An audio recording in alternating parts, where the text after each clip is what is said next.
بسم الله الرحمن الرحيم. الحمد لله رب العالمين، والصلاة والسلام على أشرف الأنبياء والمرسلين وعلى آله وصحبه أجمعين.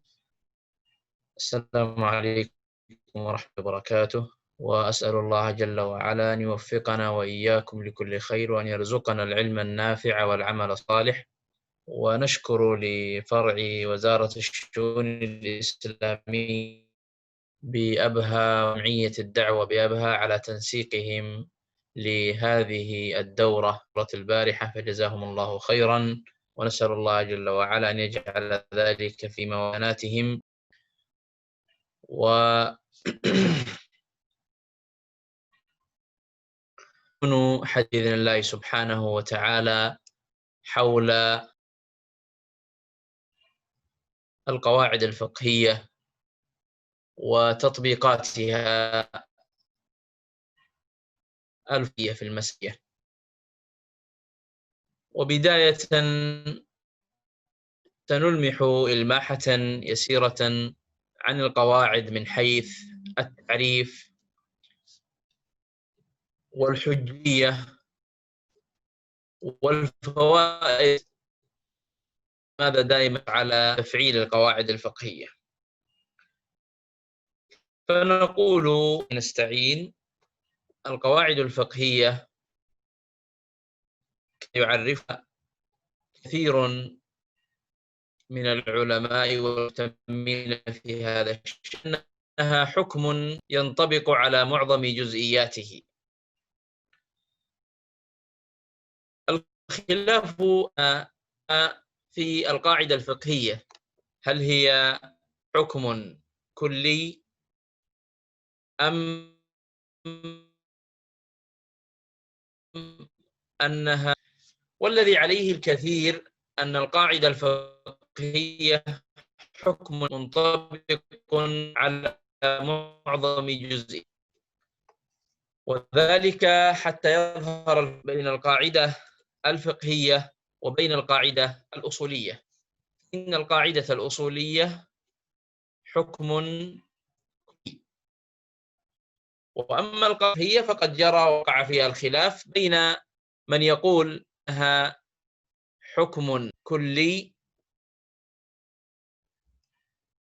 كحال القاعدة الأصولية، من يقول القاعدة الفقهية حكمي وليس كلي، ويدللون على ذلك بأن الواقع يظهر من خلاله أن هناك استثناءات كثيرة، أن هناك استثناءات تشمل هذه القواعد. فإذا جئنا إلى القواعد الفقهية وأخذناها قاعدة قاعدة، وجدنا غالب هذه القواعد لديها استثناءات، فنقول قاعدة بمقاصدها يستثنى منها كذا وكذا، قاعدة الضرر يستثنى منها كذا وكذا. وبالتالي فلعل الأسلم والأقرب أن يقال بالقاعدة الفقهية حكم يتعرف منه حكم الجزئيات الفقهية مباشرة، حكم أغلبي تعرف من حكم الجزئيات الفقهية مباشرة. وبالتالي إذا أردت هذا التعريف فنقول حكم أغلبي، يعني ليس له صفة الكل كالقاعدة الأصولية. ثانيا يتعرف منه أحكام الجزئية مباشرة، يعني أنا من خلال الاطلاع على هذه نستطيع أن نصل إلى الأحكام الفرعية مباشرة. ما هي القواعد الفقهية؟ لماذا نحرص على القواعد الفقهية؟ نقول لأن القواعد الفقهية فوائد وكثيرة، فمن أبرز هذه الفوائد تجميع الفروع والجزئيات المتشابهة في إطار واحد. فمثلا إذا جئت إلى قاعدة الأمور بمقاصدها تجد أنه يتم الحديث فيها عن النماذج المتشابهة والفروع الفقهية المتناثرة التي تندرج في هذه القاعدة. وبالتالي فالفائدة الأولى من فوائد القواعد الفقهية تجمع الفروع والجزئيات الفقهية المتشابهة في إطار واحد ليسهل حفظها واستقراءها. ثانيا من فوائد القواعد الفقهية تكوين الملكة الفقهية عند الدارس والباحث، فإن القواعد الفقهية من خلالها يستطيع البالع على معارف وعلوم مختلفة مثل علم الفقه وأصول الفقه ومقاصد الشريعة وأنواع من العلوم التي قد يكون لها ارتباط بعلوم القرآن والسنة والاعتقاد وغيرها. ثالثا من فوائد القواعد تخريج الفروع واستنباط الحلول الشرعية للمستحدثات والمستجدات، وهذا حقيقة أنه فائدة جدا، تخريج الفروع واستنباط الحلول الشرعية للمستحدثات والمستحدثات. فإن من خلال النظر في القواعد الكلية والقواعد الفقهية نعرف هذا المستجد وفي قص بماذا. مثلا وأخذنا تطبيقا معاصرا كالجراحة التجميلية، وهي تعلق بالجانب الطبي. فهذه الجراحة التجميلية لو أردنا أن نأخذ قاعدة من القواعد الفقهية ونطبقها على الجراحة التجميلية، فما التي تناسب ذلك؟ هل هي مثلا قاعدة الضرورات تقدر بقدرها، أم هي قاعدة الضرر يزال، أم قواعد أخرى؟ طبعا هذه القاعدة نعم لها صلة، فإذا كان هناك جراحة تجميلية يحتاجها الإنسان وتقوم الحاجة إليها فيجوز له أن إعمالا لقرار يزال. ونقول أيضا بأن هذه الجراحة التجميلية ينبغي أن تقدرها، فتكون هذه الموضع المحتاج الذي فيه وهن أو فيه عيب خلقي أو يحتاج إلى إجراء جراحة تجميلية فيه، فيقتصر على هذا الموضع ولا يتعدى به إلى غيره، لأن القاعدة عندنا تقول ماذا؟ تقول الضرورات تقدر بقدرها. من فوائد القواعد الفقهية أيضا إدراك مقاصد الشريعة ومعرفة غاياتها وأسرارها، وهذه فائدة عظيمة. فإن مثلا على النيات ومدى حضورها الفقهية ابتداء من كتاب الطهارة وانتهاء بكتاب الإقرار، يجد أن تقرر مبدأ عظيما في أحكام النيات ومقصدا واضحا بين الباب، وهو أن النية أثرها، وأن الثواب إلا بنية، وأن النية نستطيع أن نفرق وأن نميز فيها أو بها بين أحكام العادات والعبادات.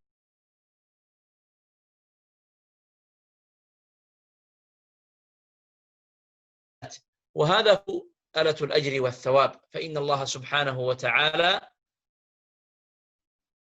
يرغب لأجورهم وتكثير ثوابهم، ولا شك أن مما يمكن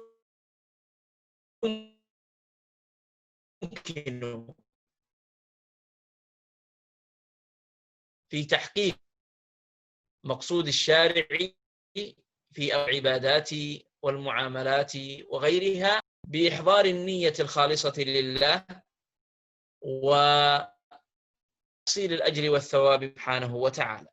وهذا مقصد يسير، وإلا فلو تتبع الفقهية فمثلا قواعد التوابع والتي سيأتي الحديث، وقواعد الاغتفار وغيرها من القواعد التي يظهر في تحقيق مقاصد الشريعة بشكل جلي.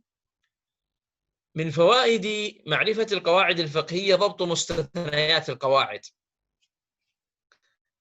يعني هل هذه شيء، هل لدينا استثناءات لهذه القاعدة أم لا؟ ولا شك أن أنني ذكرت قليل أن هناك استثناءات كثيرة لهذه القواعد.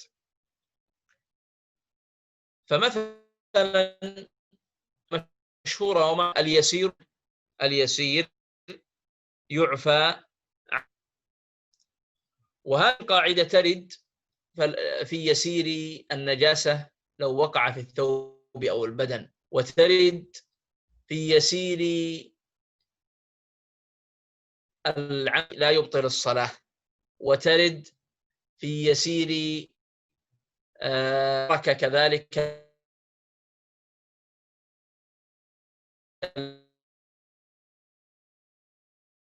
التي تؤثر المغتفر. الشريعة تقول هل هذا بإطلاق؟ نقول لا، هناك استثناءات وردت الشريعة بأن اليسير فيها لا يغتفر. فيسير انتهاك الأعراض لا يجوز، النظرة المحرمة للأجنبية لا تجوز. بعض الناس يقول هذا يسير، شاب الإثم الكبير.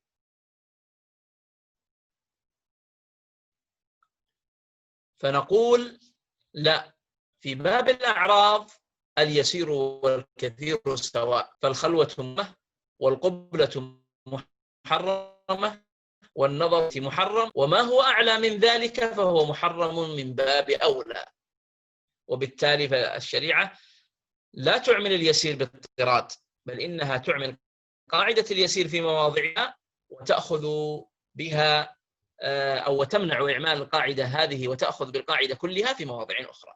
من فوائد القواعد الفقهية أيضا إعمال الذهن وإعادة النظر من خلال القيام بالاستقراء والمقارنة والترجيح. أنا والله أعتذر إذا كان أرى أكثر من شخص يتكلمون عن تقطيع في الصوت.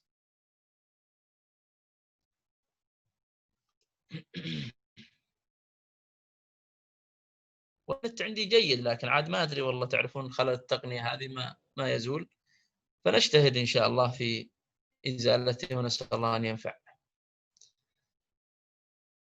قلت أن من فوائد القواعد هي إعمال دامة الحوار والمناظرة من خلال القيام بالاستقراء والاستدلال والنظر والمقارنة والترجيح.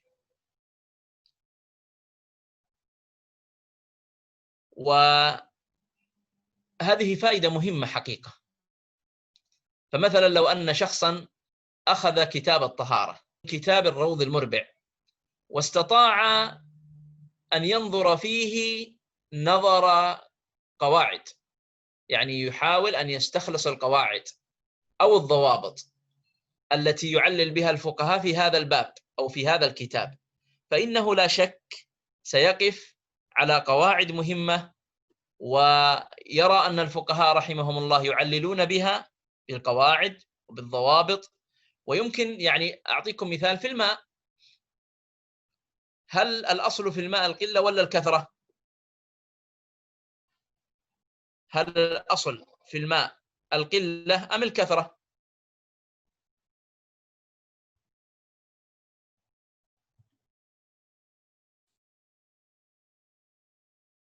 يا مشايخ، الأصل في الماء هل هو القلة أم الكثرة؟ الكثرة. أحسنت، نعم، الأصل في الماء الكثرة. ولذلك تجد الفقهاء رحمهم الله يتكلمون عن هذا في أكثر من موضع، يتكلمون عن هذا في أكثر من موضع، يقولون لأن الأصل في الماء الكثرة. ويبنى على ذلك مسائل متعددة في النجاسة والطهارة والوضوء بالماء الطهور ونحوه. الفائدة التي تلي هذه من فوائد القواعد الفقهية تمكين غير المختصين بالشريعة من معرفة العلوم الشرعية بيسر وسهولة. تمكين غير المختصين في الشريعة من معرفة العلوم الشرعية بيسر وسهولة. فهناك أشخاص لا يستطيعون دراسة الفقه دراسة منهجية على طريقة العلماء المقررة في هذا الباب، ما يأخذون الكتاب وراء الكتاب فيأخذون الطهارة ثم الصلاة ثم هكذا، لا، إما لأنهم ليسوا من أهل الاختصاص فهم يرون أنهم غير مطالبين بهذا، وإما أنهم يريدون الحصول على المعلومات بطريق جامع وأيسر من دروس الفروع الفقهية المتناثرة أو من دراسة الفروع الفقهية المتناثرة، وبالتالي فالقواعد تجمع لهم شتات هذا الأمر. فلو جئت مثلا بقاعدة اليقين لا يزول بالشك، وأخذت كذا مثال في الطهارة وعدد من الأمثلة في الصلاة وعدد من الأمثلة، فتقول مثلا الأصل أن الإنسان إذا تيقن الطهارة وشك في الحدث فالأصل أنه متطهر. إذا تيقن الإنسان أنه مسح على خفه وشك هل أحدث بعد ذلك، وكان اليقين هو أنه قد حدث منه المسح على الخف على طهارة، نعم على طهارة، فالأصل أنه قد مسح الخف متوافقا ومحققا للشروط التي يطلب من الشخص تحقيقها. فالذي يمسح على الخف الأصل أنه يلبسه أن يلبسه على طهارة ثم يمسح عليه بعد ذلك. فإذا تيقن أنه لبس الخف على طهارة ثم طرأ عليه الشك بعد ذلك هل لبست الخف على طهارة أم لا، وبالتالي هل يسوغ لي أن أمسح عليه أم لا، فنقول نعم، الأصل أنك ترجع إلى اليقين، وهو أنك قد لبست الخف على طهارة وأن مسحك عليه جائز وسائر. من الفوائد التي يمكن أن نصل إليها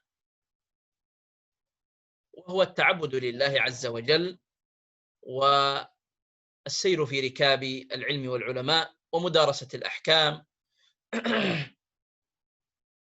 والله سبحانه وتعالى قد ندب عباده إلى ذلك، من سلك طريق يلتمس فيه علما سهل الله له به طريقا إلى الجنة. وابن رجب الحنبلي رحمه الله وهو يصف القواعد في كتابه الجليل كتاب القواعد يقول رحمه الله: تضبط للفقيه أصول المذهب وتطلعه على مآخذ الفقه على ما كان عنه قد تغيب، وتنظم له منثور المسائل في سلك واحد، وتقيد له الشوارد، وتقرب عليه كل متباعد. يقول رحمه الله في بيان فائدة هذه القواعد ابن رجب الحنبلي في كتابه القواعد: تضبط للفقيه أصول المذهب وتطلعه على مآخذ الفقه على ما كان عنه قد تغيب، وتنظم له منثور المسائل في سلك واحد، وتقيد له الشوارد، وتقرب عليه كل متباعد. وتقرب عليه كل متباعد.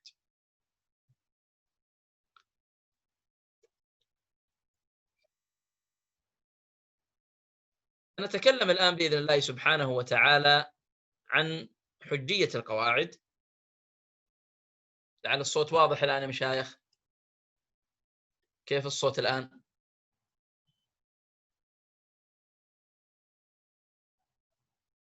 جزاكم الله خير. جيد. طيب. القواعد من حيث الاحتجاج بها هناك اتجاهان في الاحتجاج بالقواعد. فمن الفقهاء طبعا معنى الاحتجاج بها يعني هل يصح أن تكون القاعدة الفقهية دليلا شرعيا، هذا معنى الاحتجاج. هل يصح أن تكون القاعدة الفقهية دليلا شرعيا؟ من الفقهاء من يقول نعم، ويقولون لأن القواعد لا تخلو من حالين: إما أن تكون هذه القواعد دليلا بذاتها كقاعدة لا ضرر ولا ضرار، وإما أن تكون مستنبطة من الدليل.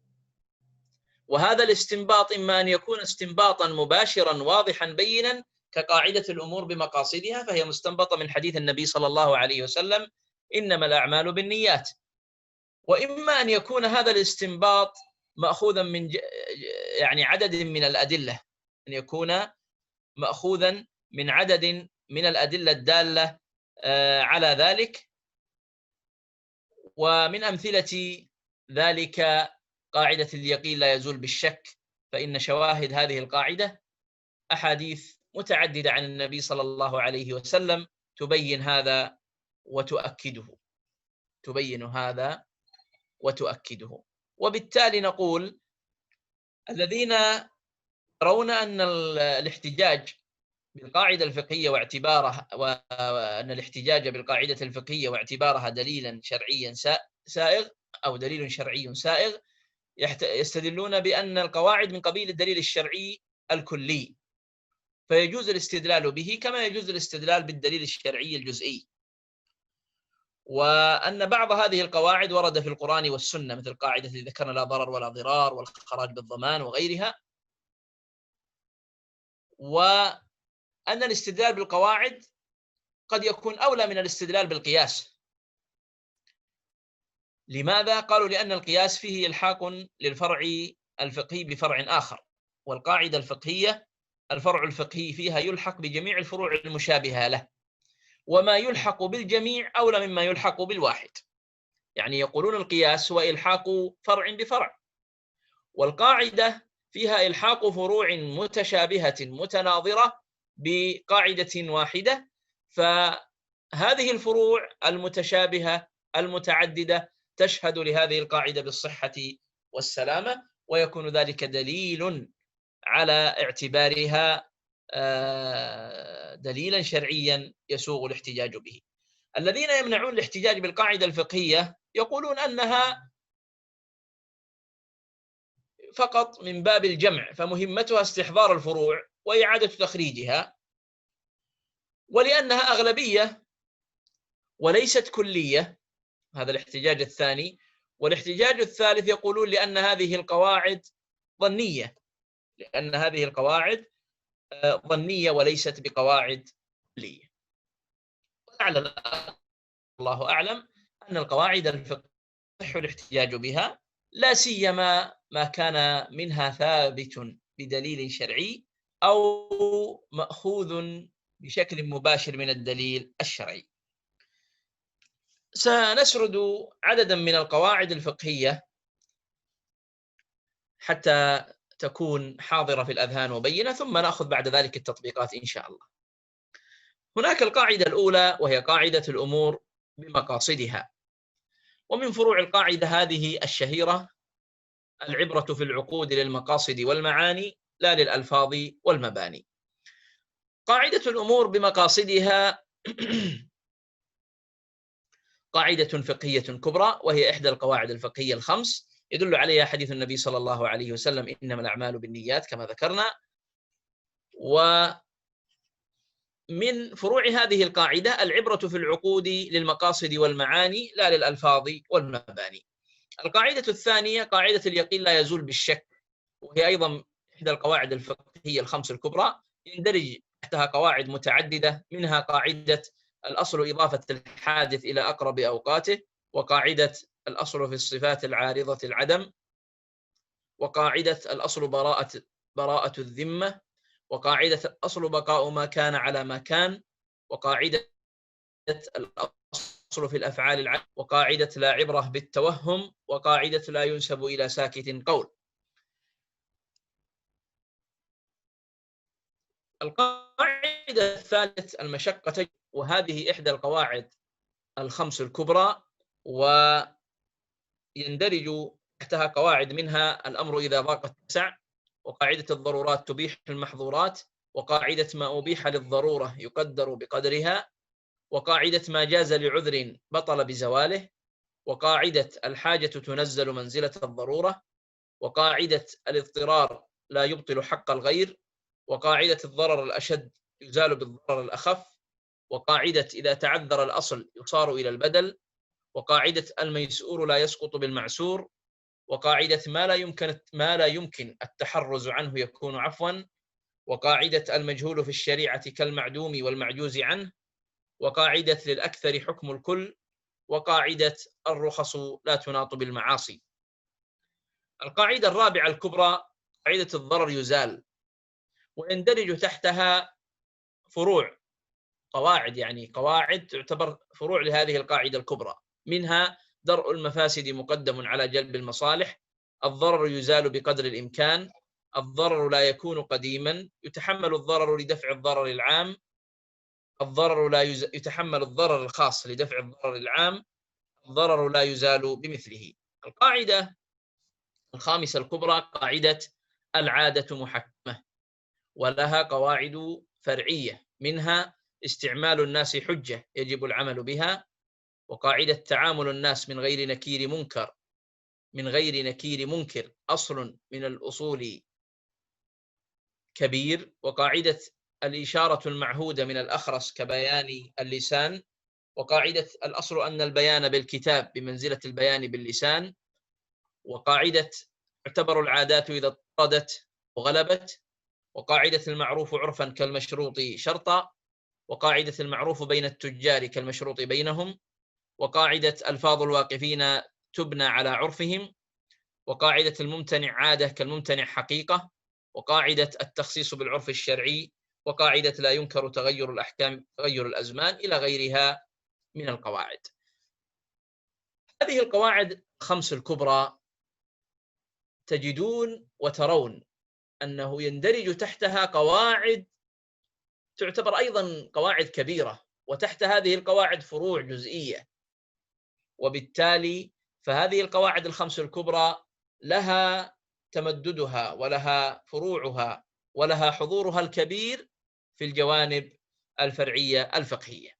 هناك قواعد أخرى منها يعني تنتظم في مبدأ واحد، مثل قواعد إعمال الكلام وإهمال، قواعد إعمال الكلام وإهماله.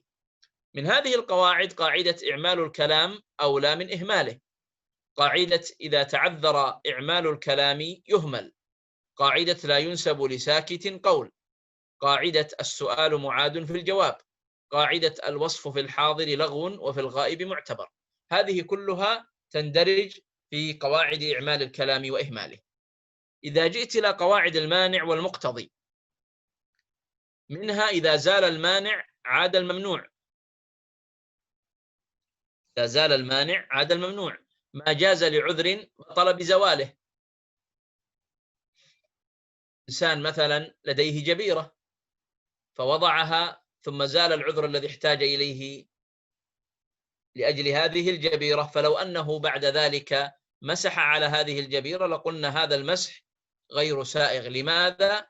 لأن الجبيرة لم تعد لها حاجة، لأن الجبيرة لم تعد لها حاجة.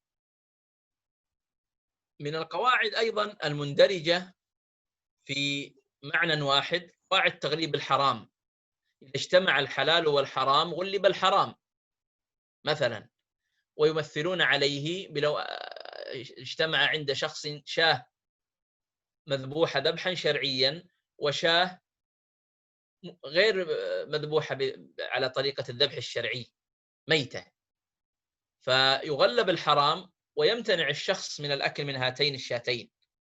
ما حرم أخذه حرم إعطاؤه، إذا حرم عليك أخذ الربا حرم عليك إعطاء الربا، ما حرم استعماله حرم اتخاذه، إذا حرم عليك استعمال آنية الذهب والفضة حرم اتخاذها.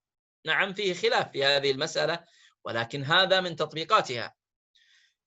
لا نريد التفصيل في هذه القواعد لأننا نريد الاتجاه إلى القواعد الكبرى والتمثيل عليها، لكن نريد أن نأخذ ما ذكرت لكم، وهو قواعد أو مجموعة المبادئ التي يندرج تحتها عدد كبير من القواعد. لو جئنا إلى قواعد التوابع، التابع تابع، يغتفر في التابع ما لا يغتفر في المتبوع، إذا سقط التابع سقط المتبوع، يثبت تبعا ما لا يثبت استقلالا.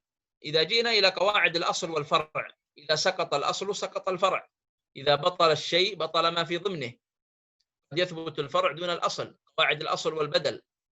إذا تعذرت الحقيقة يصار إلى المجاز، ما قارب الشيء أعطي حكمه. عندنا قواعد البقاء والابتداء، البقاء أسهل من الابتداء، المنع أسهل من الرفع. عندنا قواعد الشرط، المعلق بالشرط يجب ثبوته عند ثبوت الشرط، يلزم مراعاة الشرط بقدر الإمكان، المواعيد بصورة التعاليق لازمة، قواعد الخراج بالضمان، وقواعد متعددة وكثيرة لا نريد أن نغوص فيها، نفقد المقصود من هذه الدورة وهو التطبيق. أعود فقط إذا في أحد عنده مداخلة أو عنده استفسار قبل نبدأ بالتطبيقات. في واحد يسأل يقول ظنية يعني توقيفية أو توفيقية؟ والله ما فهمت، هو يسأل توقيفية ولا توفيقية؟ لا طبعا ظنية ليس المقصود بها هذا. دلالة النصوص الشرعية إما أن تكون دلالة قطعية، وإما أن تكون دلالة ظنية. إما أن تكون الدلالة فيها قطعية، وإما أن تكون الدلالة فيها ظنية. طبعا النصوص الشرعية بذاتها هناك نصوص قطعية كنصوص الوحي، القرآن الكريم نصوصه نصوص قطعية. السنة النبوية ما ثبت منها وصح فهي قطعية، وإن كان كما تعلمون هناك من يخالف في خبر الآحاد ويرى أنه من باب الظن وليس من باب القطع. يعني هناك من العلماء وهم علماء أيضا كبار يرون أن نصوص السنة النبوية تنقسم إلى قسمين: ما كان منها متواتر فدلالته قطعية، وما كان منها غير متواتر ما يسمونه بالآحاد فدلالته ظنية.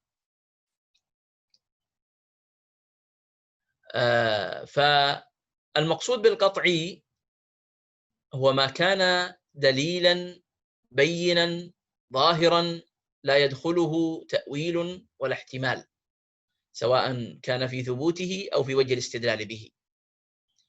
والظن ما كان يدخله الاحتمال في ثبوته أو في الاستدلال به، فإذا كان من جهة السنة فمثلا قد يكون هذا الدليل فيه ضعف فيدخله الاحتمال في الاحتجاج به من حيث الثبوت، وقد تكون وجه الدلالة فيها احتمال، ووجه الدلالة ينطبق أن يكون ظنيا في نصوص القرآن وفي نصوص السنة. نصوص القرآن نعم هي قطعية بذاتها، لكن في وجه الدلالة احتمال الظنية فيها وارد. أما نصوص السنة فما كان منها ثابت وصحيح فهو قطعي، وما كان منها غير صحيح فهو ظني، ثم في وجه دلالتها ترد الظنية كذلك. لا، أنا لما ذكرنا في التعليل أن من الفقهاء من لا يرى الاحتجاج بالقواعد الفقهية وعدم اعتبارها دليلا شرعيا لكونها ظنية، هو يقصد هذا المعنى، يقول هي ظنية وما دامت ظنية فلا يعني يسوغ لنا الاحتجاج بها. وبينت لكم أن الراجح خلاف ذلك، فلو أننا اضطردنا هذا الأصل وكل ظني نمنع الاحتجاج به لمنعنا الاحتجاج بأدلة كثيرة، إما يرد عليها الظن في الثبوت، وإما أن يرد عليها الظن في الدلالة، طيب في شيء مشايخ؟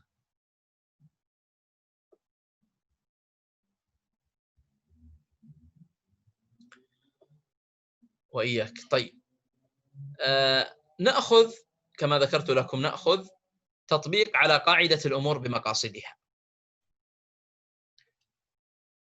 طبعا الأمور بمقاصدها إذا جئت مثلا إلى أبواب العبادات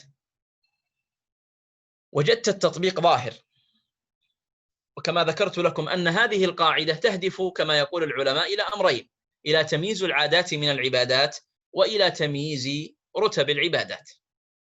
ونأتي بمثال على ذلك: إنسان صام نفل مثلا اليوم ولا أمس الاثنين، صام شخص يوم الاثنين نفلا لله عز وجل تطوعا، ولما جاء الظهر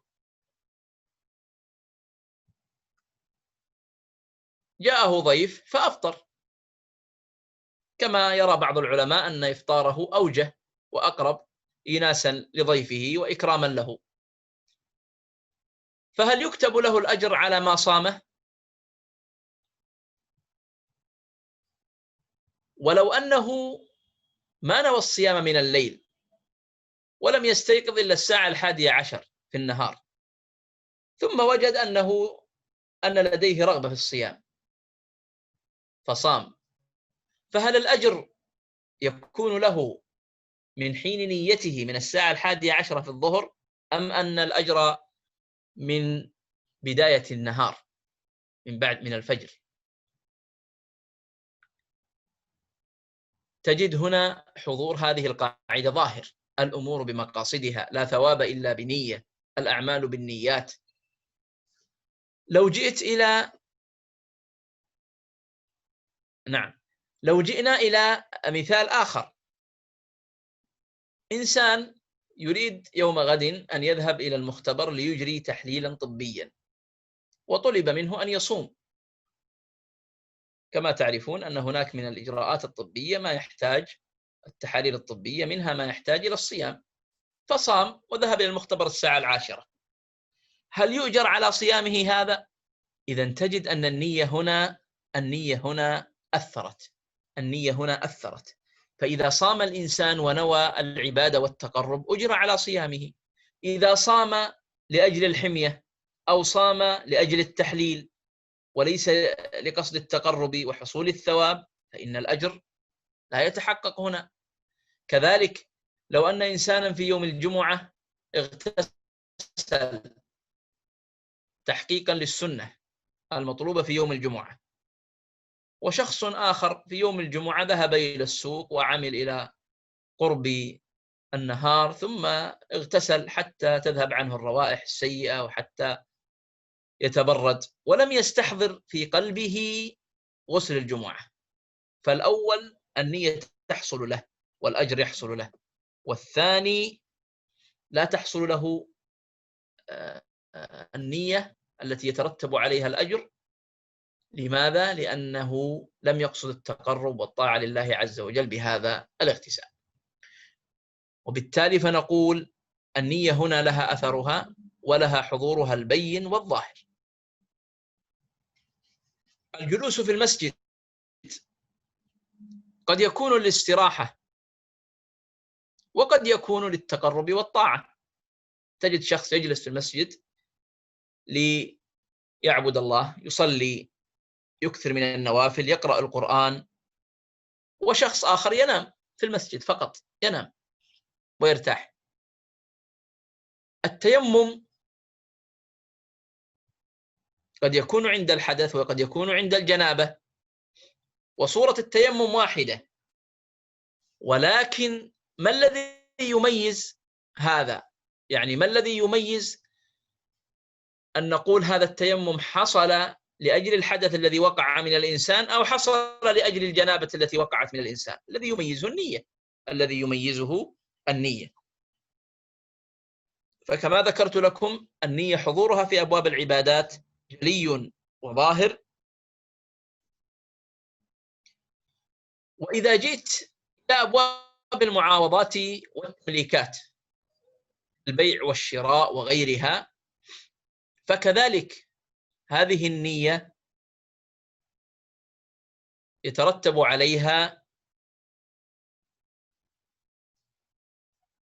أحكام متعددة.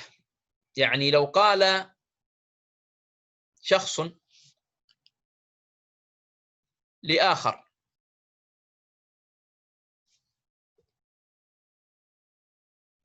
وكلتك في شراء فرس،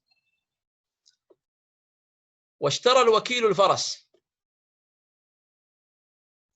شخص قال لآخر: وكلتك في شراء فرس، فقام هذا الوكيل واشترى الفرس، فهل الفرس للوكيل أم للموكل؟ هل الفرس للوكيل أم للموكل؟ الأصل نعم أنه للموكل لأنه قد وكله في ذلك. فلو كانت نيته أن يكون هذا الفرس له، أعجب بهذا الفرس واشتراه وقال خلاص هذا الفرس سيكون لي، إذن هذه النية أثرت هنا، هذه النية أثرت هنا تأثيرا بينا ظاهرا. اللقطة يلتقطها الإنسان بنية حفظها لمالكها، فتكون عنده أمانة ولا يضمنها إلا بالتعدي أو التفريط. وإذا التقطها بنية أن يأخذها لنفسه كان تلفها عليه، كان تلفها عليه. إذا جئت مثلا إلى أبواب أحكام الأسرة، لو قال رجل لزوجته أنت علي كظهر أمي، فالعلماء قالوا ينظر إلى نيته.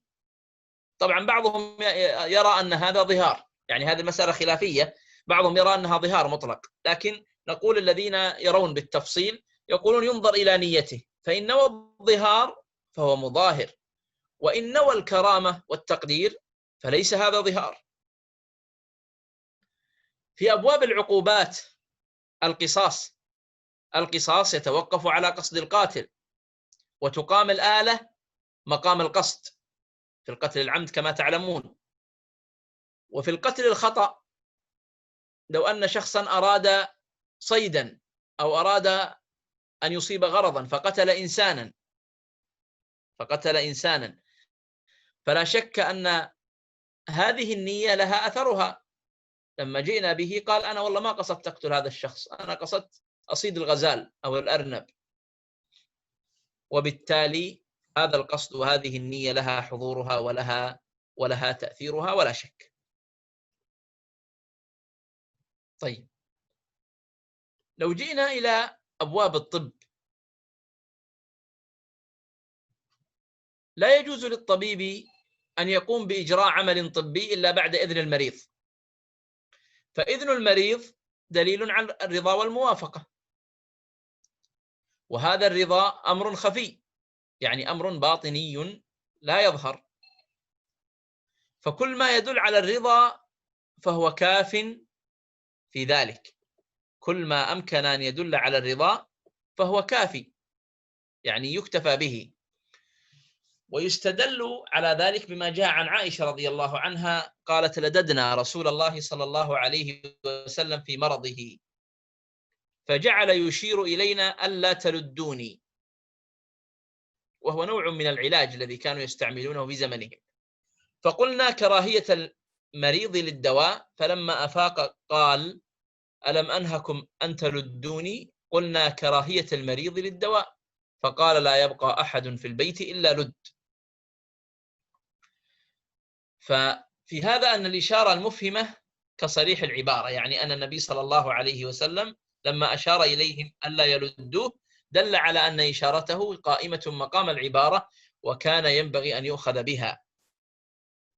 الشريعة الإسلامية أيضا رخصت أن يباشر الطبيب بدن المريض وأن يعالجه لدفع المفاسد عنه، لكن إذا كان مقصود الطبيب من الإجراء الطبي يخالف مقصود الشارع فلا تحل له المباشرة، لا يحل له أن يباشر بدن المريض، لأن جسد الإنسان ملك لله سبحانه وتعالى، ولا يجوز الاعتداء عليه، ولا يجوز الاعتداء عليه. هذا بعض التمثيل لقاعدة الأمور بمقاصدها. ذكرنا جملة من الأمثلة في العبادات وفي المعاملات وفي أحكام الأسرة وفي الجنايات والحدود، وكذلك في أبواب الطب. جينا للقاعدة الثانية، وهي قاعدة اليقين لا يزول بالشك. هذه القاعدة أيضا لها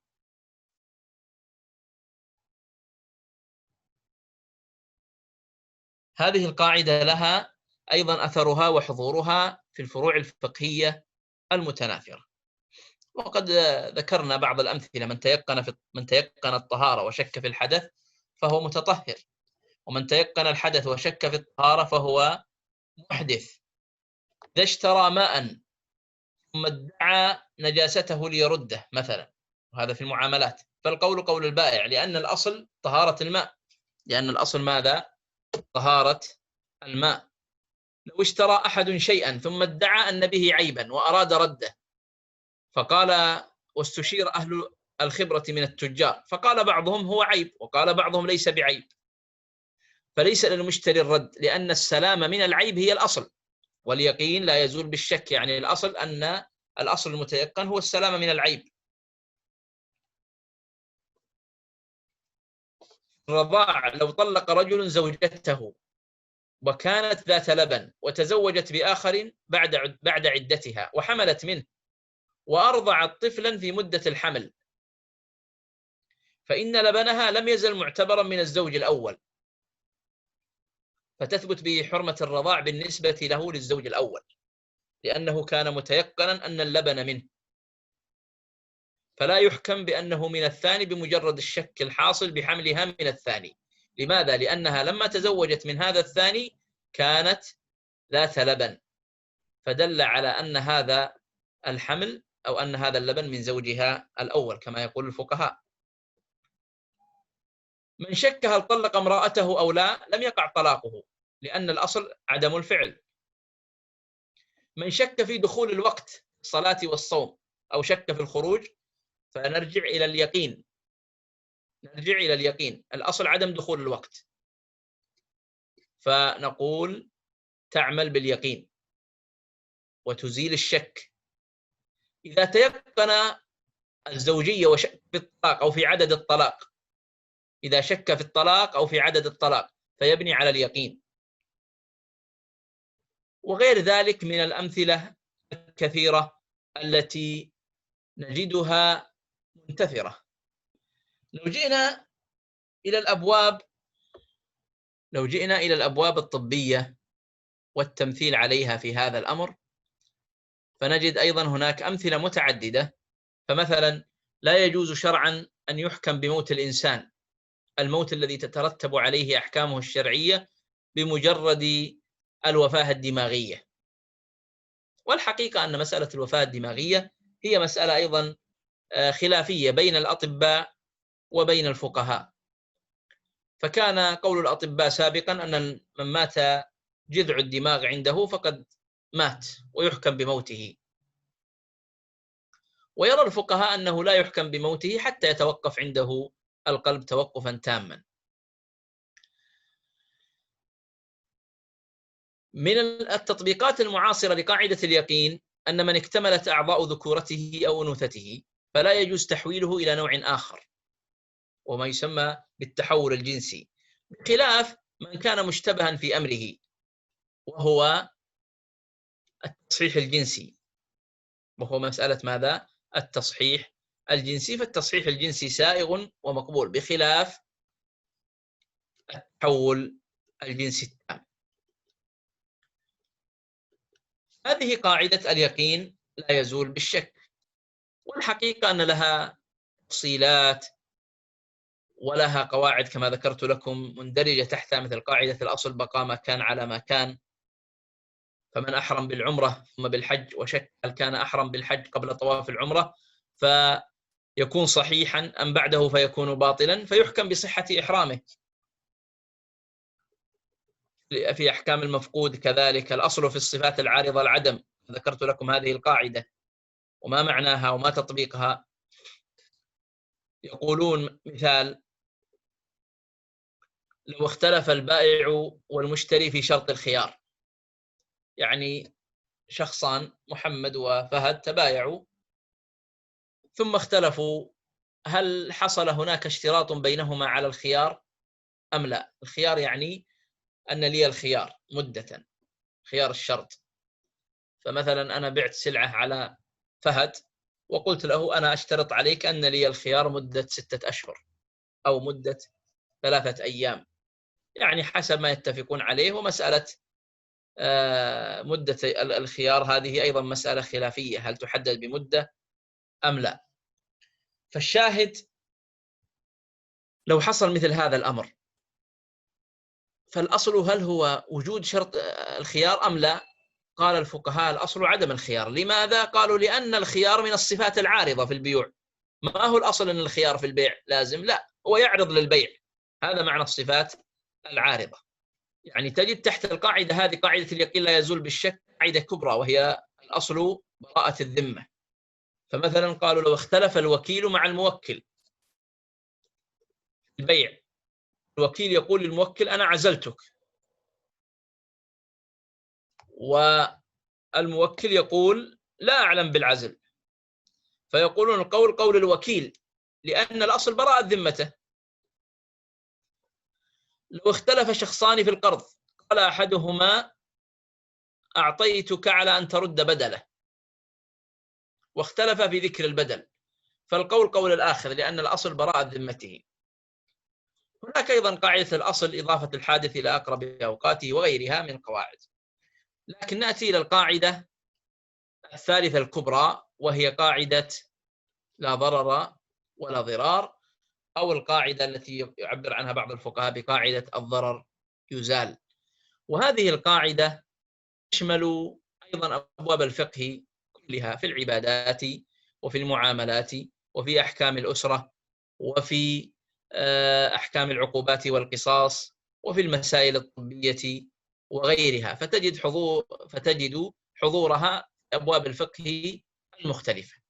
إذا جئت مثلا إلى المعاملات في الاحتكار، فالاحتكار ممنوع لأنه يضر بالناس. إذا جئت إلى تلقي السلع فأيضا ممنوع لأنه يضر بالناس. الحجر، لماذا شرع الحجر؟ تعرفون أن الحجر من الأبواب التي شرعت في الشريعة الإسلامية. لماذا شرع الحجر؟ الحجر شرع لأنه يتوقى به من وقوع الضرر لذات المحجور أو لغيره.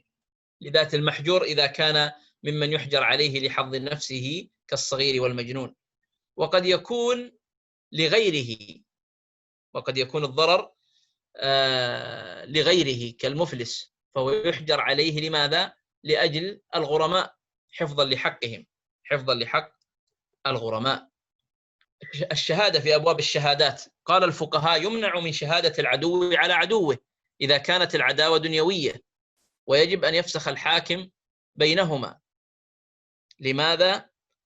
لأن هذه الشهادة قد تلحق الضرر، قد ينتج عنها إلحاق الضرر بالمشهود عليه أو بالمشهود له، أو بالمشهود له. كيف بالمشهود عليه؟ ظاهرة، لكن كيف بالمشهود له؟ يعني أن يشهد لشخص بناء على ترتيب وتنسيق مع شخص آخر، فيريد أن يلحق الضرر بهذا الشخص. وهذه القاعدة لها فروع أيضا في الشريعة كثيرة. يقول الفقهاء الضرر يدفع بقدر الإمكان، الضرر يدفع بقدر الإمكان. فمثلا العقوبة تشرع على الجاني لقمع إجرامه وليكون عبرة لغيره، ولا يزاد فيها، ولا يزاد فيها. من أمثلة هذه القاعدة كذلك أن من سلط ميزابه على الطريق العام وضر المارين فيه، يعني شخص يضع الميزاب اللي نسميه السرب الذي يخرج عن طريقه ماء السطح أو ماء الأحواش ونحوها، يضعه على طريق المارة ويضر بهم، فهذا يجبر على إزالته ومنعه. لماذا؟ لأن حق الناس في المرور أقوى وأوجه من حقه هو في إخراج هذا الماء من بيته ومن منزله. من قواعد الفرعية ومن القواعد الفرعية تحت قاعدة الضرر يزال أو لا ضرر ولا ضرار، قاعدة الضرر لا يزال بمثله. ويمثل الفقهاء يقولون لا يجوز للمضطر أن يتناول طعام مضطر آخر. لماذا؟ قالوا لأنه لا يجوز له أن يستبقي نفسه ويهلك الآخر. لا يجوز لمن أكره على القتل بالقتل أن يقتل. من استأجر أرضا وغرس فيها غرسا أو ثمرا وانتهت مدة الإيجار، فليس لأهل الأرض قلع الغرس، بل لهم المطالبة بأجر المثل. بل لهم المطالبة بماذا؟ بأجر المثل.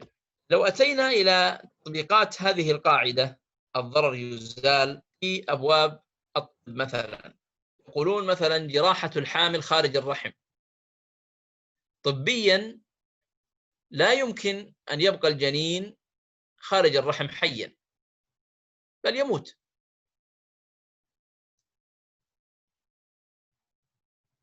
وهنا يستدعي التدخل الجراحي العاجل إنقاذ حياة الأم. فهنا أعملت القاعدة الفقهية الضرر يزال، فلا بد من إزالة الضرر الذي يهدد حياة الأم. وهذا مندرج في قاعدة أخرى وهي الضرر الأشد يزال بالضرر الأخف. الضرر الأشد يزال بالضرر الأخف، وهي قاعدة أيضا معتبرة في الشريعة الإسلامية. ننتقل إلى القاعدة الرابعة من القواعد الكبرى، وهي قاعدة المشقة تجلب التيسير.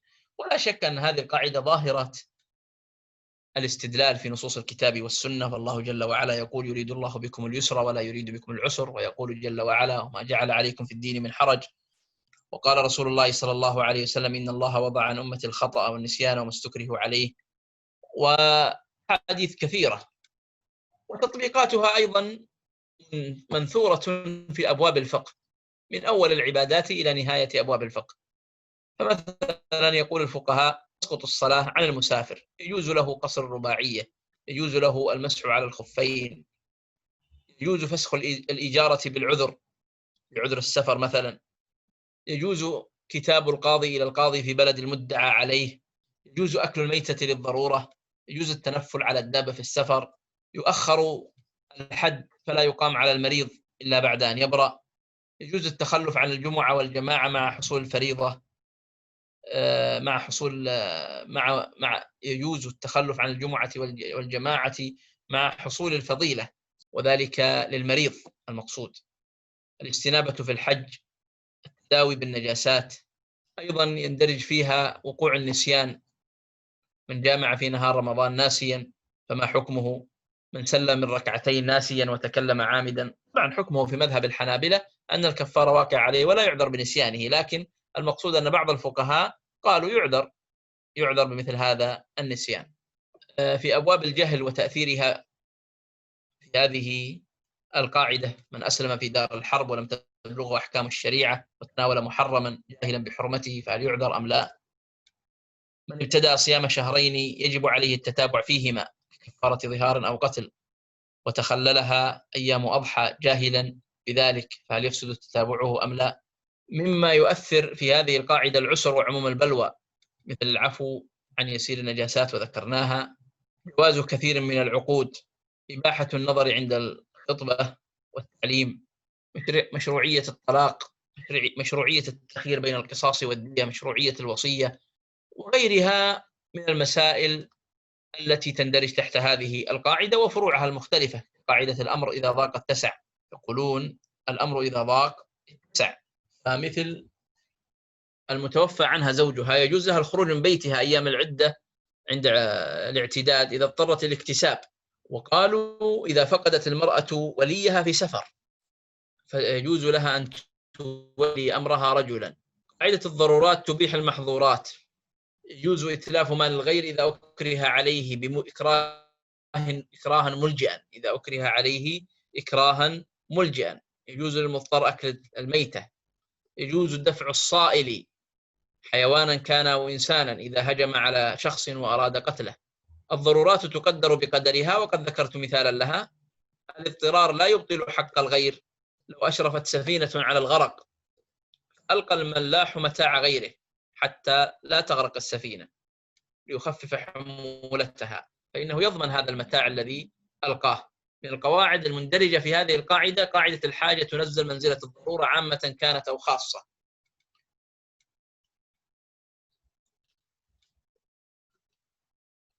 ويتكلمون عليها بأمثلة مثل تجويز دخول الحمام، تجويز الوصية، وتجويز الإجارة والجعالة والسلم والحوالة وضمان الدرك أو الدرك، وغيرها من المسائل الفقهية المندرجة في هذه القاعدة.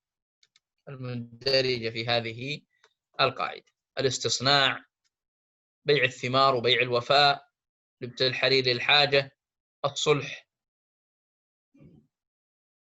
المعاملات وضروب الشركات، هذه كلها مندرجة في قاعدة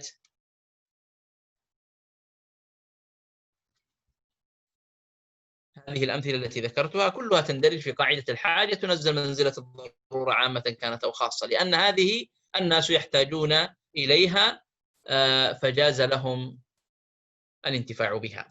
إذا جينا إلى الأبواب الطبية وأردنا أن نطبق على قاعدة المشقة تجلب التيسير، المشقة تجلب التيسير، فنجد أيضا أن هذه القاعدة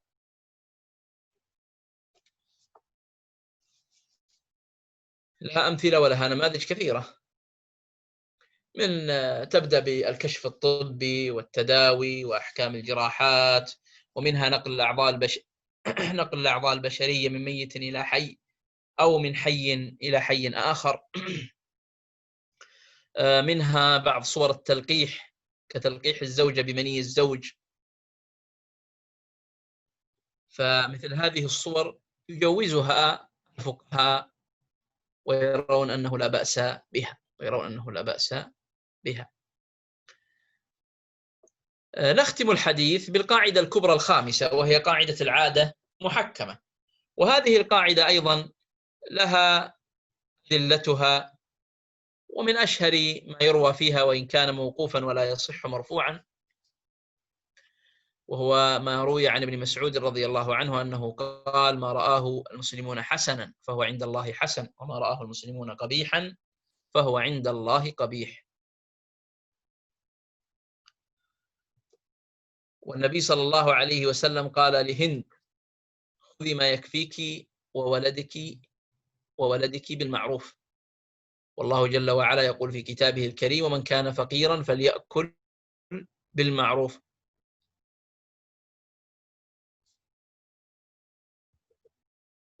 وهذه القاعدة هي قاعدة العادة محكمة، ويمثلون عليها بأمثلة، يقولون مثلا: يجوز التقاط الثمار التي يتسارع إليها الفساد، لأن العرف إفسادها أقل الحيض والنفاس والطهر. يتكلم بعض الفقهاء أنه كله مرجعه العرف. الضبة اليسيرة الجائز استعمالها، العفو عن النجاسات القليلة، العبرة العرف. البناء في الصلاة يقولون مرجعه العرف. لا يجوز صوم يوم الشك إلا لمن كان له عادة أن يصوم مثله. الأجرة في دخول الحمام ترجع إلى العرف. رد ظرف الهدية أو عدمه يرجع إلى العرف. هدايا الخطبة التي يقدمها رجل لخطيبته ثم يقع العدول عن الخطبة لسبب ما، فقال الفقهاء يرجع فيها إلى العرف. ولا شك أن هذه القاعدة قاعدة مهمة ولها تطبيقاتها، ولها أيضا أمثلتها المندرجة والمنتثرة في أبواب الفقه. ومن قواعدها أن كل اسم ليس له حد في اللغة ولا في الشرع فيرجع فيه إلى العرف. يقول الفقهاء: مثل الأذى والسب والشتم، فما يعد سبا وشتما وأذى يرجع فيه إلى العرف، فقد تكون بعض الألفاظ في بعض البلدان سب وفي بعض البلدان الأخرى لا، وبالتالي يرجع فيها إلى العرف. الأجور والأثمان يرجع فيها إلى العرف. التعاملات والعقود، القبض، الجوائح، أجرة المثل، هذه كلها يرجع فيها إلى العرف. الممتنع عادة كالممتنع حقيقة. يقولون: لو ادعى المتولي أو الوصي أنه أنفق أموالا عظيمة على عقار الوقف وكذب في ذلك فلا يصدق. إذا ادعى المدعي إقرار المدعى عليه بعد طول الخصومة فلا تقبل دعواه. من القواعد المندرجة تحت قاعدة العادة محكمة استعمال الناس حجة يجب العمل بها. قالوا: لو أن شخصا استأجر أجيرا ليعمل له مدة معينة فيحمل على ما جرت العادة بالعمل فيه من الزمان دون غيره. ولو استعان شخص بآخر في شراء عقار أو سيارة فكذلك. العادة تعتبر إذا اضطردت أو غلبت. إذا اضطردت أو غلبت، لو باع بدراهم أو دنانير، أو جهز الأب ابنته جهازا ودفعه لها وادعى أنه عارية ولا بينة، فإن كان العرف الأب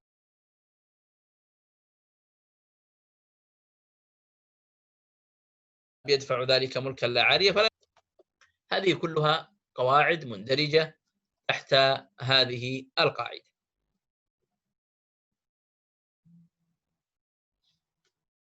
من أمثلتها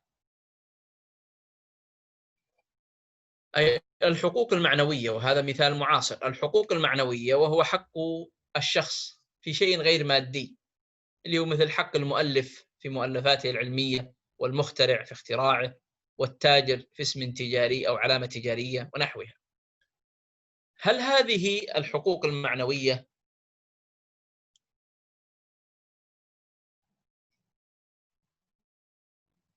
هل لها قيمة مالية معتبرة، وبالتالي يجوز أخذ المعاوضة عليها؟ يعني يجوز أن تباع، يجوز أن تؤجر، يحرم الاعتداء عليها؟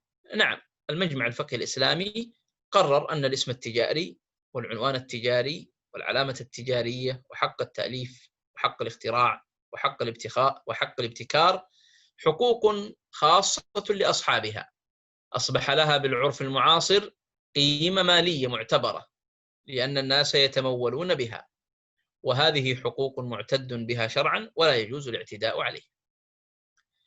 في أبواب الطب مسؤولية المستشفى وطبيب التخدير عند تضرر المريض. فالمستشفى الذي تجرى فيه عملية جراحية لمريض مسؤول عن هذا المريض، ولا يجوز له أن يعهد بمهمة التخدير إلا إلى شخص تتوافر فيه الأهلية، اللي هو فن التخدير مثلا. وطبيب التخدير يتحمل المسؤولية المباشرة عن التخدير من حيث أهلية المريض ومقدار الجرعة التي يأخذها هذا المريض. فلو حدث أن المريض تضرر بسبب التخدير فالمسؤولية ترجع إلى المستشفى الذي جرت فيه العملية، إذا كان ثمة خلل في اختيار طبيب التخدير المؤهل. وبالتالي ندرك أن هذا أصبح له أثره، وأصبح له ظهوره في مثل هذا الموضوع وفي مثل هذا الموطن. فتحدد طبيعة المسؤولية الموجهة لكل طرف بناء على العرف الطبي المعمول به في مثل هذه الأحوال.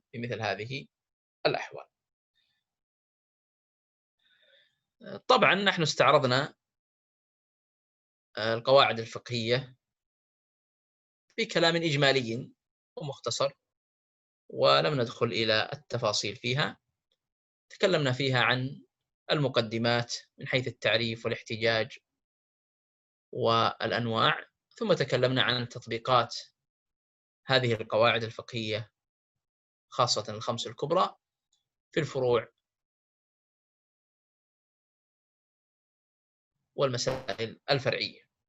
أسأل الله سبحانه وتعالى أن يجعل ذلك حجة لنا، وأن يوفقنا لكل خير، وأن يرزقنا العلم النافع والعمل الصالح. والله أعلم، وصلى الله على محمد. إذا في أحد له مداخلة أو عنده شيء يتفضل أو نختم.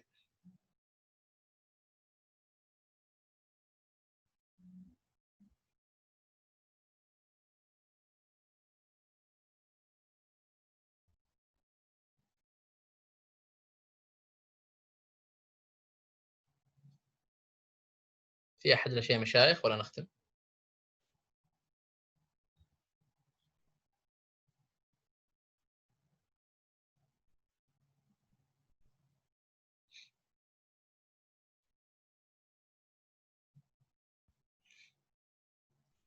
إعمال الكلام، الشيخ عبد الله المنياوي جزاه الله خير يسأل عن قاعدة إعمال الكلام أولى من إهماله. هل هي قاعدة كلية كبرى؟ نعم، بعض الفقهاء اعتبرها قاعدة سادسة، اعتبر أن هذه القاعدة هي القاعدة السادسة من القواعد الكبرى، وبعضهم لم يرى الاقتصار. يعني هل القواعد، هذا أصل المسألة، هل القواعد الكبرى منحصرة فقط في هذه الخمس القواعد؟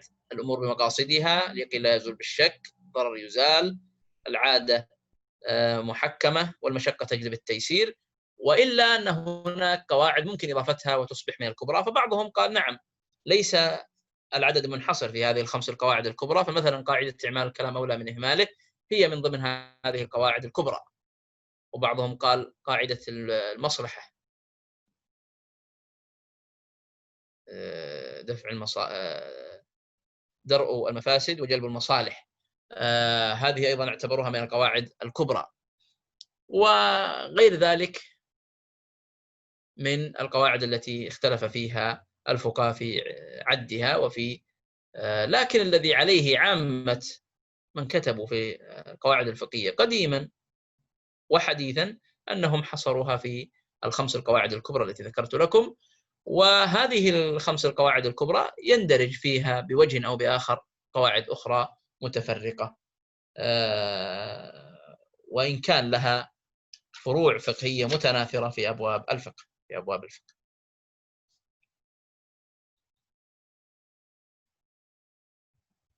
وجزاكم الله خيرا وبارك الله فيكم وكتب الله أجوركم. السلام عليكم ورحمة الله وبركاته.